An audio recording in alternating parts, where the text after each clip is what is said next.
الرحمن الرحیم نحمده ونصلی علی رسوله الکریم اما بعد فاعوذ باللہ من الشیطان الرجیم بسم اللہ الرحمن الرحیم۔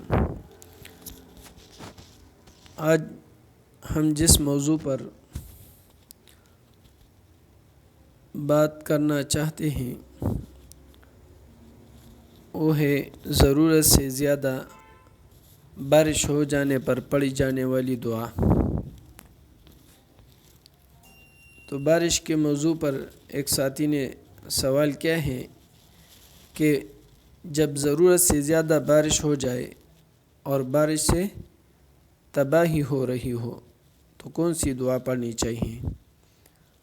جواب یہ ہے کہ جب ضرورت سے زیادہ بارش ہو جائے تو یہ دعا پڑھے، اللہم حوالینا ولا علینا، اللہم علی الآکام والجبال والآجام والضراب والأودیة ومنابت الشجر۔ اس کا ترجمہ یہ ہے، اے اللہ ہمارے ارد گرد بارش برسا اور ہم پر نہ برسا، اے اللہ ٹیلوں، پہاڑوں، جنگلات، اونچے میدانوں، وادیوں اور درختوں کی جڑوں میں بارش برسا۔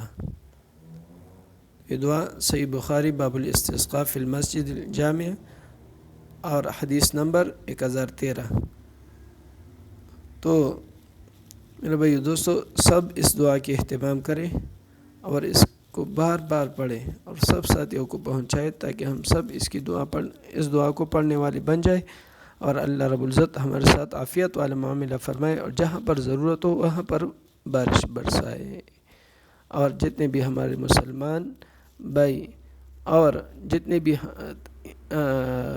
جتنے بھی لوگ بارش کی وجہ سے تکلیف میں ہیں، سیلابوں کی وجہ سے تکلیف میں ہیں، ہم سب کی طرف سے اس کے لیے دعا ہے کہ اللہ رب العزت اس کو عافیت کے ساتھ اس تکلیف سے نکال دے۔ اللہ رب العزت ہم سب کا حامی و ناصر ہو۔ وآخر دعوانا ان الحمد للہ رب العالمین۔